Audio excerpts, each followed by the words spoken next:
Section 230 gave internet services two important tools. The first provides immunity from liability for users' content. The second provides good Samaritan protections for content moderation and removal, even of constitutionally protected speech, as long as it's done in good faith. That concept of good faith is what's being challenged by many of you today. Some of you don't trust we're acting in good faith. That's the problem I want to focus on solving. How do services like Twitter earn your trust? Well, stop censoring us, jerk. Stop making. They've changed the rules something like 26 times. They only censor the right, and they censor anything that they don't like, anything that they think is going to hurt Joe Biden or help Donald Trump. They censor it, they mark it, they label it, and they say, why don't you trust us? Trust us. Look, it's like some kind of Halloween comedy. We need to earn your trust. Shut up. We need to earn your trust while we're silencing you. All right. So the thing under question, I mean, they were subpoenaed before this happened, but they have shut down the New York Post's account for tweeting out what is now verified information about Hunter Biden and Joe Biden and the way they have interacted together. And Dorsey admits the story is not disinformation. This is cut 11. If you have any information whatsoever, they're not authentic or that they are Russian disinformation. Mr. Dorsey. We don't.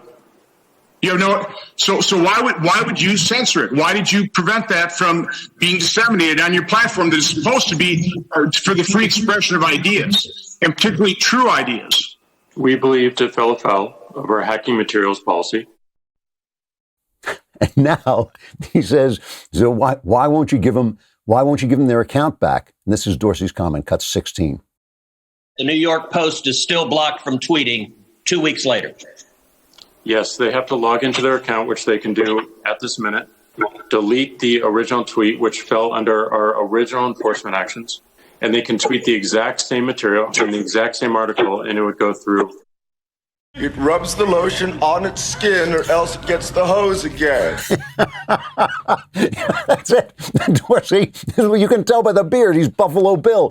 He's got them in the oubliette, and he's not going to, it takes out the tweet that offended us, even though we were wrong even though he's admitting they were wrong to censor them because it wasn't disinformation, but they did censor them, so the censorship stays, and they're not letting them come back. Why? Because they don't want this story on Twitter. And, it's interesting. The story is getting out. About 50% of people have heard a lot about this story, but 50% haven't because no network is covering it. They've given it, mere minutes of coverage. And again, the cover-up is worse than the crime only because it points out this make-believe world we're living in. We're living in a psyop. We're living in this thing where these massive corporations, that's what they are. These massive corporations are lying to us and suppressing information. And, it really is interesting because the left used to know that corporations are power centers that need to be controlled. But now that the corporations are on their side, it is amazing to me that they call themselves the resistance. What are they resisting? They own social media. They own news media. They own entertainment media. They own the academies.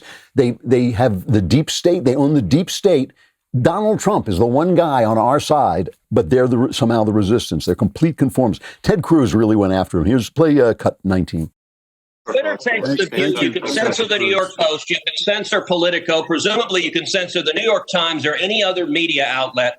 Mr. Dorsey, who the hell elected you and put you in charge of what the media are allowed to report and what the American people are allowed to hear? And why do you persist in behaving as a Democratic super PAC, silencing views to the contrary of your political beliefs?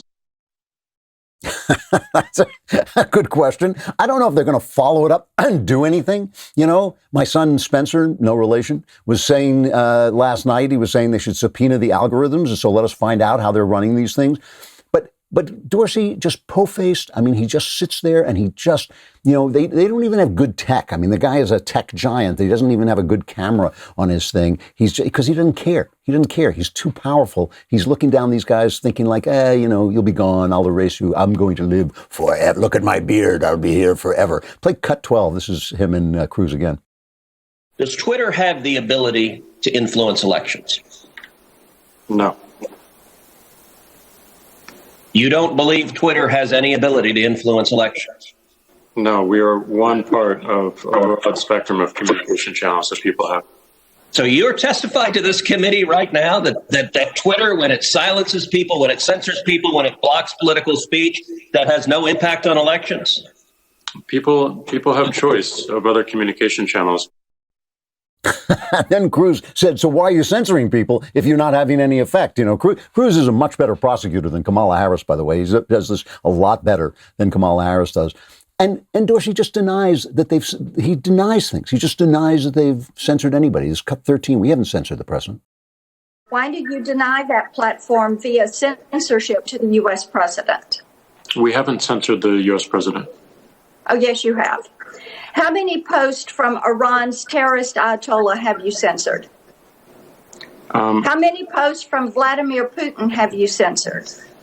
We have labeled tweets of world leaders. We have a policy around not taking down the content, but simply adding more context around it.